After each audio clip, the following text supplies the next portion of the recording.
Okay, Shalom Israel. I want to give all praise, honor, and glory unto Yahweh, Bahashem, Yahweh Shai, Bahashem Rikakwadash, double honors to the apostles and elders of Great Millstone, and Shalom to the elect. This title, this lesson, beautiful lesson the brother did over there in Dallas. Mansions are going to be board boxes compared to our kingdom. As I was watching the lesson, I was thinking about how Esau is living deliciously, as the scriptures say. They have more than heart could wish for.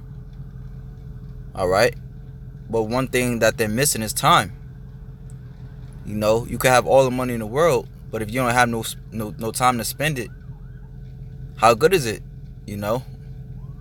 How happy can you really be? Which I may label this video "Time is priceless." Time is priceless, and as I say that, let me see. I'm just grab a precept.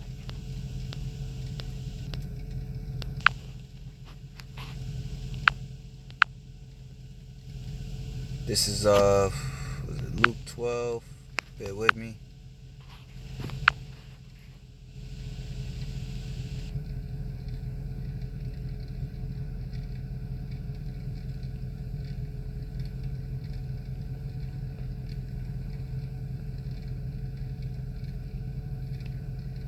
Luke 12 and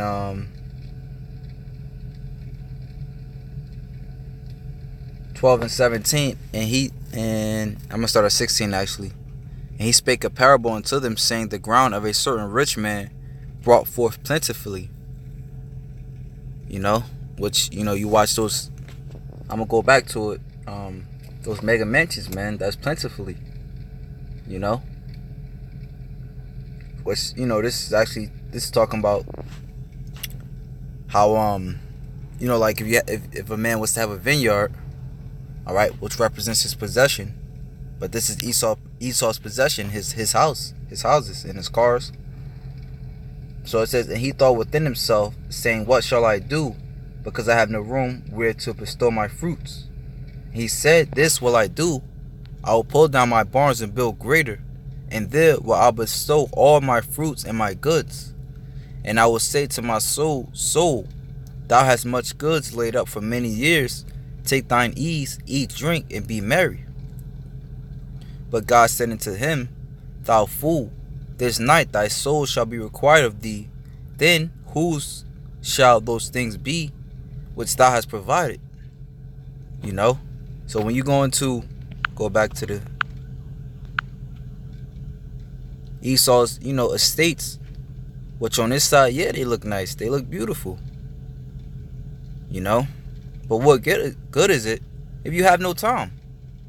We are ending Esau's kingdom, if you didn't know that, as it is written in the book of 2nd Esdras, the 6th chapter. Esau is the end of the world, and Jacob is the beginning of it that followeth. Okay?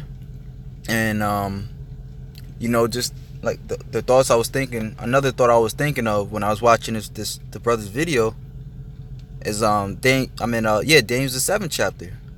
Where it goes into the Nebuchadnezzar's dream and the statue, which represents the different kingdoms, the Syrians. All right. Then after the Syrians came the Babylonians. After them came the Greeks. Then the Romans. Then the second leg of Rome, which is known as America.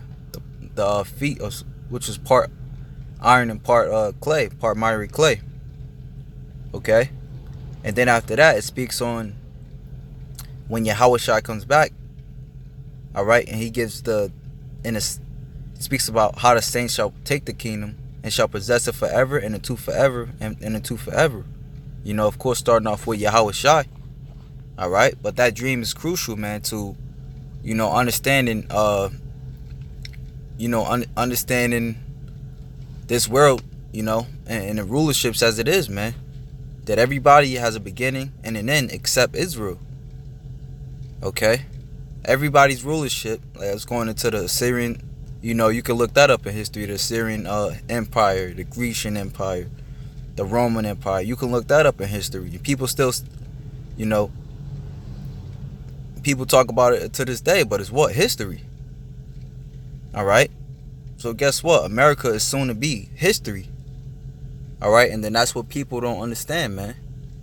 but through the spirit and power of Yahweh Shem Yahweh Shai, we understand that, man. So time is priceless, man.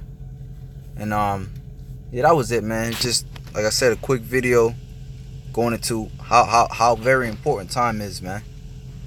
Okay? And yeah, in our kingdom, how Esau just got, a few acres of land. We're gonna have planets, we're gonna have galaxies, man. When you look into the book of Isaiah, the 40th chapter, the book of Jeremiah 31, Psalms 126, really a lot of the Bible talks about the uplifting of Israel, man, because that's the most important part of this movie, man. The most important part of this movie is the uplifting of Israel, man. All right, and we see how this place is falling, man. World War III is going to happen according to the scriptures, man. Okay, World War III is going to happen according to the scriptures, man. All right, which is a nuclear war where this place falls, man. All right, and then after Esau rules, which he been ruling since shit, he been ruling for a minute, man. All right, but like I said, everything has an end, man. Even according to the scriptures, it tells us that everything has an end. All right, but the saints shall take the kingdom, and we shall possess it forever and into forever, man. And you're really gonna show, you people how to live, man. It's going into how the streets of Revelation 21 talks about, how our streets is gonna be, how the streets is gonna be paved with gold. It also speaks about,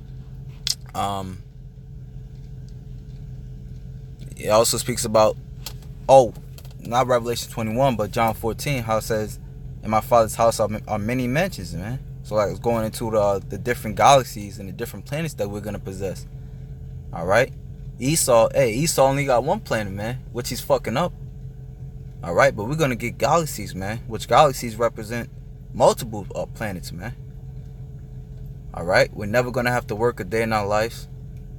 All right, and most importantly, we'll be close to the Heavenly Father, man.